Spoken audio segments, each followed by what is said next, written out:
Students, आज नया lesson start करते हैं जो है 11 नंबर लेसन आपके फिजिक्स का चैप्टर है कार्य, ऊर्जा और शक्ति, वर्क, एनर्जी एंड पावर। यहाँ पे हम सबसे पहले कार्य की बात करेंगे, कार्य क्या होता है, उसके बाद में ऊर्जा के बारे में बात करेंगे, उसके बाद में शक्ति के बारे में पढ़ेंगे। तो देखिएगा, स्टार्ट करते हैं आज कार्य को। नया लेसन है, थोड़ा सा ध्यान देना है क्योंकि फिजिक्स है, फिजिक्स थोड़ी हार्ड होती है बायोलॉजी की तुलना में। तो देखिएगा, हम बात करें सबसे पहले कार्य की, यानी कि W की, वर्क से डिनोट करते हैं तो W से डिनोट करेंगे इसको। कार्य क्या होता है, देखिएगा कि कोई वस्तु है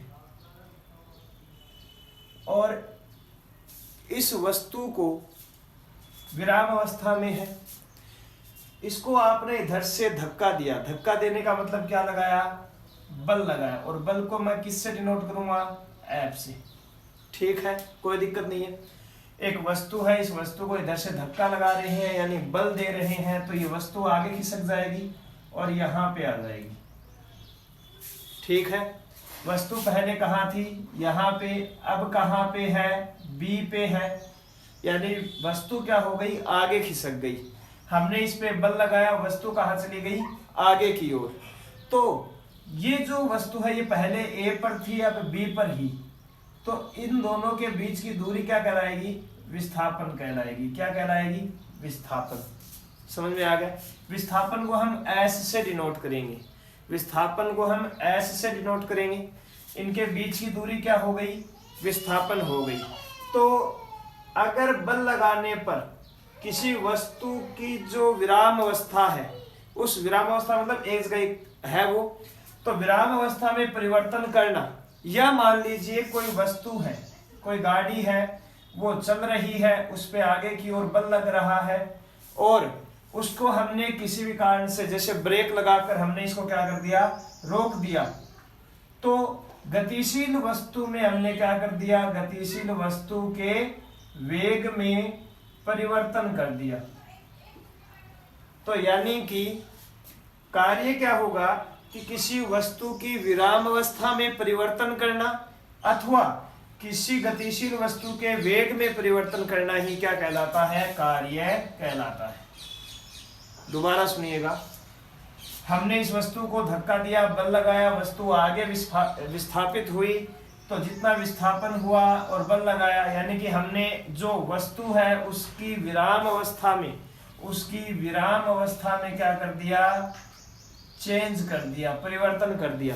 या कोई वस्तु गतिशील है, गति कर रही है, उसको हमने रोक दिया, यानी गतिशील वस्तु के वेग में क्या कर दिया, परिवर्तन कर दिया।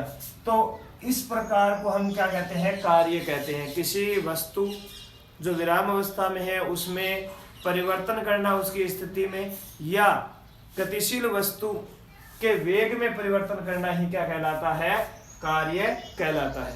तो देखिएगा, अगर वैज्ञानिक दृष्टि से देखें तो कार्य क्या होगा, तो किया गया जो कार्य होगा, ये कार्य उस वस्तु पर लगने वाले बल और उस वस्तु जितना बल लगने पर विस्थापित हुई है उनके गुणनफल के क्या होगा, बराबर होगा। कार्य जो होगा वो उस पे, वस्तु पे लगने वाले बल और उनके जो विस्थापन होगा, उस बल लगने से जो वस्तु जितनी विस्थापित होगी, जितनी दूरी तक जाएगी, उनके दोनों के गुणनफल के बराबर क्या होगा, कार्य होगा। ये हमने इसका फॉर्मूला निकाला, W बराबर क्या, F इंटू S। F यहाँ पे क्या है, बल है, और S यहाँ पे क्या है, विस्थापन है।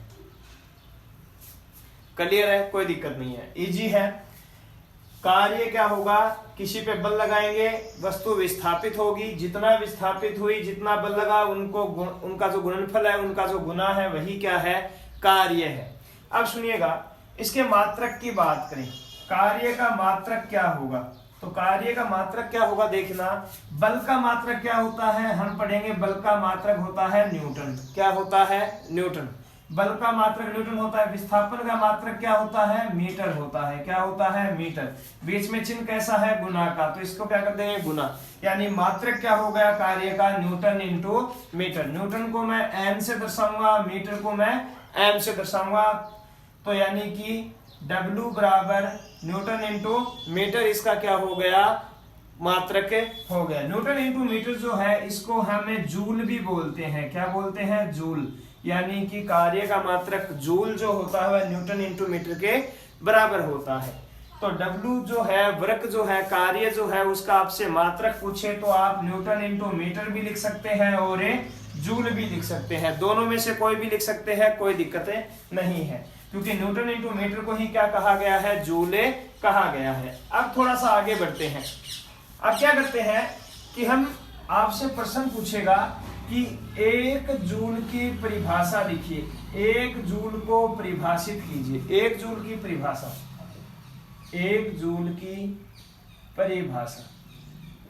अब अगर आपसे एक जूल की परिभाषा पूछे तो आप कैसे बताएंगे? देखना कि W बराबर हमने अभी क्या पढ़ा, न्यूटन इंटू मीटर पढ़ा, और न्यूटन इंटू मीटर ही क्या होता है, जूल होता है। ठीक है। अब देखिएगा, मैं ये कहूं कि कोई वस्तु है और उस वस्तु पे मैंने जो बल लगाया वो 1 मीटर लगाया, 1 न्यूटन लगाया, सॉरी 1 न्यूटन बल लगाया, तो वो वस्तु जो है वो 1 मीटर तक विस्थापित हो गई। 1 मीटर तक क्या हो गई, विस्थापित। ये वस्तु है, इस वस्तु पे मैंने 1 न्यूटन बल लगाया और ये वस्तु जो है ये यहाँ पे आ गई, यानी ये जो दूरी है ये कितनी है, 1 मीटर है। तो जो वृक्क होगा वो क्या हो जाएगा, वृक्क बराबर हो जाएगा F इंटू एस। एफ कितना है, 1 न्यूटन है, और एस कितना है, 1 मीटर है, तो क्या आएगा, 1 जूल। यानी कि मैं कह सकता हूं कि किसी वस्तु पर 1 न्यूटन बल लगाने पर वो वस्तु 1 मीटर तक विस्थापित हो जाए, 1 मीटर आगे खिसक जाए, तो जो कार्य किया जाएगा वो कितना होगा, 1 जूल होगा। क्योंकि बल का मात्रक 1 है, बल का मान 1 है, और एक जो विस्थापन है उसका मान भी 1 है, तो 1 है तो 1 को 1 से गुणा करेंगे, 1 आएगा, यानी वृत्त क्या आएगा, 1 जूल आएगा। यानी W बराबर 1 जूल। यानी 1 जूल की परिभाषा आप लिखेंगे कि किसी वस्तु पर 1 न्यूटन बल लगाने पर वह 1 मीटर तक वस्तु विस्थापित हो जाती है, तो वहां पर किया गया कार्य कितना होगा, 1 जूल होगा। ये 1 जूल की परिभाषा है। इंपॉर्टेंट क्वेश्चन है, ध्यान रखना, परीक्षा की दृष्टि से बोर्ड एग्जाम में बहुत बार पूछा गया है, पूछा भी जा सकता है आगे भी, इसलिए 1 जूल की परिभाषा को आप याद रखेंगे। अब सुनिएगा, मैं यहाँ पे ये कहूँ कि अगर मैं न्यूटन जो है, जो बल मैंने न्यूटन में लिया, इस बल को मैं डाइन में ले लूं, किस में ले लूं, डाइन में, डाइन बोलते हैं, और जो विस्थापन है इसको मीटर की जगह मैं ले लूं सेंटीमीटर में, तो W बराबर क्या हो जाएगा, तो W बराबर हो जाएगा डाइन इंटू सेंटीमीटर। क्लियर है? मैंने जो बल है वो न्यूटन की जगह मैंने किस में ले लिया, डाइन में ले लिया। विस्थापन मैंने मीटर में लिया था, अब किस में ले लिया, सेंटीमीटर में। तो वृत्त का मात्रक क्या हो जाएगा, डाइन इंटू सेंटीमीटर। और डाइन इंटू सेंटीमीटर जो होता है, जिस प्रकार से न्यूटन इंटू मीटर जूल के बराबर होता है, वैसे ही डाइन इंटू सेंटीमीटर जो होता है ये अर्ग के बराबर होता है। किसके बराबर होता है, अर्ग के बराबर। इसी प्रकार अर्ग की परिभाषा पूछे आपसे, 1 अर्ग बराबर क्या होता है, 1 अर्ग की परिभाषा दीजिए, तो आप बताएंगे अगर बल 1 डाइन लगे और विस्थापित 1 सेंटीमीटर हो जाए वस्तु, तो उसे हम 1 अर्ग वहां पे कार्य किया जाएगा। तो ये हमने नॉर्मल बात की, किसकी, कार्य की। ठीक है, कोई दिक्कत नहीं है। एक बात और सुनिएगा, हमने W बराबर पढ़ा F इंटू एस। एफ को मैंने न्यूटन में लिया, एस को मैंने मीटर में लिया, W बराबर क्या हो गया, न्यूटन इंटू मीटर, यानी कि जूल। तो यानी कि मैं कहूं 1 जूल बराबर क्या होता है, 1 न्यूटन और 1 मीटर होता है। अब देखिएगा 1 जूल बराबर, हम ये देखें कि न्यूटन जो होते हैं इसमें डाइन कितने होते हैं, तो 1 न्यूटन में डाइन होते हैं 10 की घात 5, और 1 मीटर में सेंटीमीटर कितने होते हैं, तो 10 की घात 2 सेंटीमीटर। यानी कि 1 जूल जो है, डाइन इंटू सेंटीमीटर को अर्ग बोलते हैं। कितने अर्ग के बराबर हो गया, 10 की घात 5, 10 की घात 2 गुणा में होंगी तो घातें जुड़ जाएंगी, तो हो जाएगा 10 की घात 7। यानी 1 जूल जो है वो 10 की घात 7 अर्ग के बराबर होता है। समझ में आ गया होगा, इजी है। आगे अब हम बात करते हैं कि जो कार्य है ये विभिन्न प्रकार की परिस्थितियों में होता है। जैसे इसमें हम 3 परिस्थितियों का अध्ययन करेंगे, तीनों परिस्थितियों के अंदर जो कार्य होगा वो अलग अलग प्रकार से होगा। देखना, ये मिटा देता हूं मैं। अब अगर हम बात करें कि कार्य जो है वो 3 स्थितियों में, 3 अवस्थाओं में हो सकता है, तो कार्य की विभिन्न परिस्थितियां, कार्य की विभिन्न परिस्थितियां। तो पहला जो कार्य है वो धनात्मक कार्य है, यानी इस परिस्थिति में किया गया कार्य क्या होगा, पॉजिटिव होगा, धनात्मक होगा। देखिएगा, सपोज कीजिए कि कोई वस्तु है, इस वस्तु के ऊपर आपने इधर बल लगाया, इधर बल का मतलब मैं इधर से बल लगा रहा हूं, तो वस्तु उधर ही जाएगी। वस्तु कहां जाएगी, इधर ही जाएगी। तो इधर जाएगी तो विस्थापन भी क्या है, इधर ही जा रहा है। वस्तु इधर खिसक रही है, इधर ही विस्थापन लग रहा है, विस्थापन की दिशा भी यही है, बल की दिशा भी यही है, यानी कि बल व विस्थापन की दिशा क्या है, एक ही है। दोनों की दिशा एक ही है, बल की भी और विस्थापन की भी। आप किसी गाड़ी को रस्सी से इधर खींच रहे हैं तो गाड़ी भी इधर आ रही है और बल भी हम इधर लगा रहे हैं, तो बल भी इधर लग रहा है और गाड़ी भी इधर आ रही है, तो विस्थापन भी इधर ही हो रहा है, इधर ही हो रहा है, गाड़ी आपकी तरफ ही आ रही है।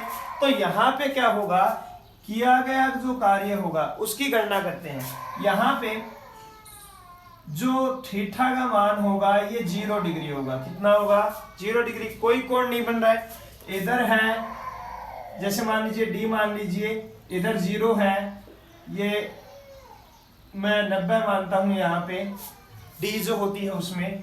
अब देखिएगा, वस्तु भी इधर जा रही है और बल भी इधर लग रहा है, तो 0 डिग्री। तो कोण कितना होगा, 0 डिग्री होगा। यहाँ पे कोई कोण नहीं बन रहा है। कोण तब बनेगा जब ऐसे हो, बल इधर लग रहा हो, विस्थापन इधर हो, तो यहाँ पे कुछ कोण बनेगा। लेकिन बल भी यही है, विस्थापन भी इसी लाइन पे है, तो यहाँ पे कोई कोण नहीं बन रहा है, यानी 0 डिग्री।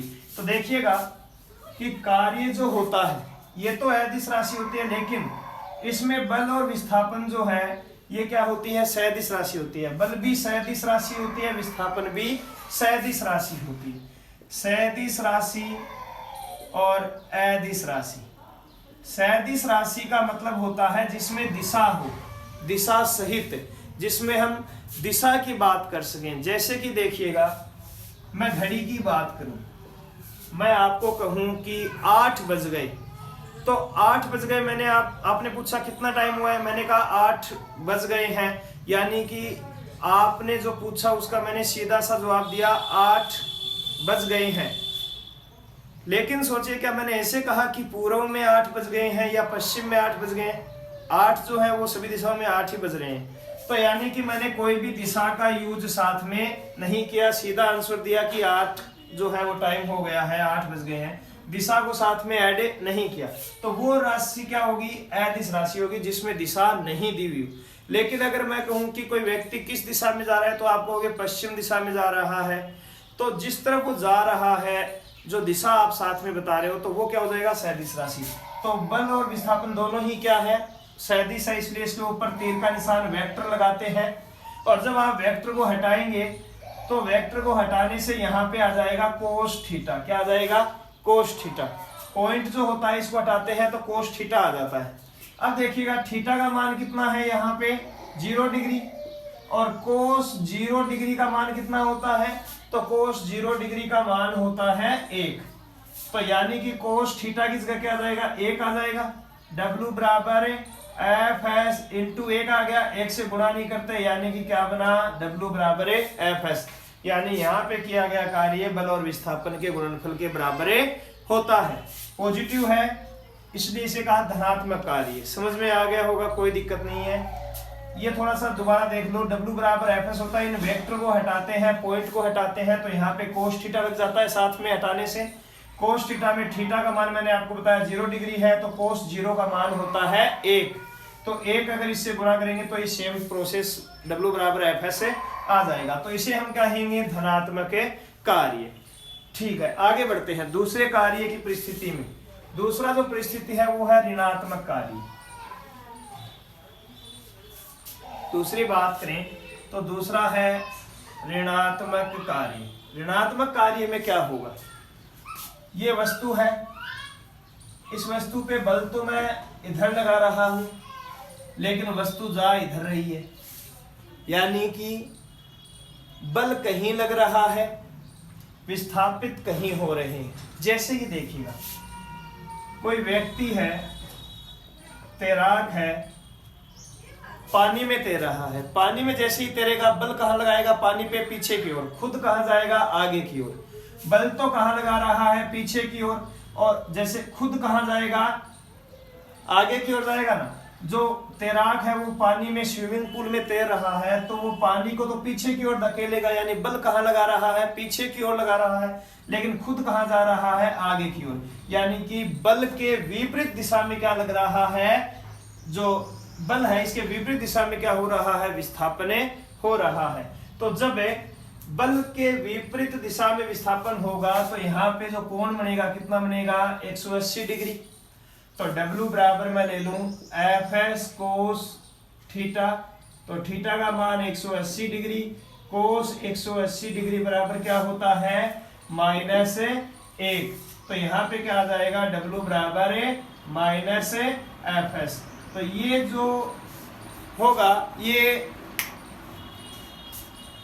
कार्य जो होगा ये क्या होगा, ऋणात्मक होगा, यानी ये कार्य क्या होगा, ऋणात्मक होगा, नेगेटिव होगा। यहाँ पे आप मान रखोगे तो ये समझ में आ गया होगा आपके, W बराबर Fs इंटू -1 से गुणा कराओगे तो ये W बराबर हो जाएगा -Fs। तो माइनस ऋणात्मक कार्य यहाँ पे किया जाएगा। इसी प्रकार अगर आप इसको इससे भी ले सकते हैं, कोई स्प्रिंग है, स्प्रिंग को आप इधर से ऐसे खींचेंगे और छोड़ देंगे तो ये वापस विस्थापित हो जाएगी, यानी आप बल तो इधर लगा रहे हो, विस्थापित इधर हो रही है कि नहीं हो रही। मैंने स्प्रिंग को खींचा तो बल मैंने इधर लगाया है, छोड़ते ही वापस कहाँ आ गई, वो बीच में आ गई, यानी विस्थापित इधर हुई, बल इधर लगाया, यानी बल इधर लगाया, विस्थापित इधर हुई। तो जब विपरीत होंगे बल और विस्थापन की दिशा आपस में, तो वहां पे कोण बनेगा 180 डिग्री का। आगे बढ़ते हैं, तीसरी कंडीशन की बात करते हैं। तीसरी जो कंडीशन है उसमें जो कार्य होगा वो 0 होगा, यानी कि कार्य जो होगा वो क्या होगा, शून्य होगा, शून्य कार्य। और शून्य कार्य का मतलब यहाँ पे कोई कार्य नहीं किया गया है। देखिएगा, सपोज कीजिए वस्तु है, इधर आप बल लगा रहे हो, विस्थापन इधर हो रहा है, ठीक है। तो यहाँ पे कोण कितना बनेगा, 90 डिग्री। देखिएगा, हम कुएं से पानी निकालते हैं, रस्सी को इस प्रकार से खींचेंगे, रस्सी इस प्रकार खींचेंगे, लेकिन कुएं से बाल्टी कैसे आएगी, इस प्रकार से आएगी, ऊपर की ओर आ रही है। मैं इधर खींच रहा हूँ, वस्तु इधर आ रही है, खींच इधर रहा हूँ, वस्तु ऊपर आ रही है, यानी यहाँ पे जो कोण बनेगा कितने का बनेगा, 90 डिग्री का। खींच मैं इधर रहा हूँ, वस्तु ऐसे ऊपर आ रही है, यहाँ पे 90 डिग्री का कोण। समझ में आ गया होगा, कुएं से पानी निकाल रहे हैं। तो W बराबर क्या हो जाएगा, Fs कोस थीटा। तो कोस थीटा का मान 90 डिग्री, कोस 90 का मान कितना होता है, 0। तो यहाँ पे W बराबर क्या हो जाएगा, 0, यानी यहाँ पे किया गया कार्य क्या होगा, शून्य होगा। तो ये हमने बात की 3 परिस्थितियों की, धनात्मक कार्य, ऋणात्मक कार्य और शून्य कार्य। एक बात और करते हैं, देखिएगा, अगर कोई वस्तु है जिसका जो द्रव्यमान है वस्तु का वो है, द्रव्यमान है m, और इस वस्तु का जो विस्थापन है वो अगर हो, ऊंचाई से ऊपर से गिर रही है, ऊंचाई से h ऊंचाई से कोई वस्तु ऊपर से नीचे गिर रही है, उसका द्रव्यमान m है, ऊपर से गिर रही है, h ऊंचाई मैंने दे रखी है, पृथ्वी पर गिर रही है, ये पृथ्वी है, इस पे कोई वस्तु गिर रही है h ऊंचाई से, ये ऊंचाई है h, और जो द्रव्यमान है वस्तु का वो कितना है, m है। तो यहाँ पे क्या लगेगा, गुरुत्वीय त्वरण लगेगा। क्या लगेगा, गुरुत्वीय त्वरण। अब बल भी नीचे की ओर है, वस्तु भी नीचे की ओर है, विस्थापन और बल एक ही दिशा में है, तो W बराबर Fs होगा, पहला धनात्मक कार्य होगा, पहले कंडीशन में हमने यही बात की थी।